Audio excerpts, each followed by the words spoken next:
இன்றைக்கி நம்ம நிறைய வீடியோஸ் போட்டுகிட்டே இருக்கோம்ல. கண்டிப்பாக இனிமேல் வர எல்லா நாளும் உங்களுக்கு நிறைய வீடியோஸ் வரும். இன்றைக்கி நான் வேர் பண்ணியிருக்கேன் இந்த குர்த்தி வந்து பார்த்திங்கன்னா நம்மளோட ஓன் ஸ்டிச்சிங்கை நம்மளோட ஸ்டோரில் ஸ்டிச் பண்ணி சேல்ஸ்க்காண்டி வந்திருக்க kurtis.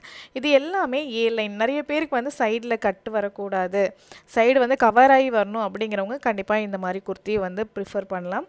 And A line kurti போட்டிங்கன்னா லுக் எப்படி இருக்கும் அப்படின்னா, கொஞ்சம் குண்டாக இருக்கவங்க, ஏங்க கொஞ்சம் என்ன மாதிரி குண்டாக இருக்காங்க அப்படின்னா கண்டிப்பாக வந்து அவங்களுக்கு வந்து ஏ லைன் பர்ஃபெக்ட் ஃபிட்டாக இருக்கும். ஷேப் வந்து ரொம்பவே அழகாக இருக்கும். சைடில் வந்து ரொம்ப ஓடாக தெரியாது. ரொம்ப நீட்டாக ஆஃபீஸ் ஒர்க்கெல்லாம் ரொம்ப அழகாக இருக்குங்க அந்த ஏ லைன். அண்ட் இது எல்லாமே வந்து பார்த்திங்கன்னா நம்மளோட ஓன் ஸ்டிச்சிங். சைடில் 2 தையல் போட்டிருக்கோம், எக்ஸ்ட்ரா கிளாத் ஃபேப்ரிக் விட்டுருப்பாங்க. இன்னொன்று, நியாவோட ஃபினிஷிங் பார்க்கணுங்கிறவங்க கண்டிப்பாக இந்த மாதிரி குர்த்தியெல்லாம் வாங்கி ஆர்டர் பண்ணி பாருங்கள். இதோட காஸ்ட் வந்து 790 பியூர் காட்டன். கண்டிப்பாக ஸ்க்ரீனில் தெரியுற நம்பருக்கு வாட்ஸ்அப் பண்ணுங்கள்.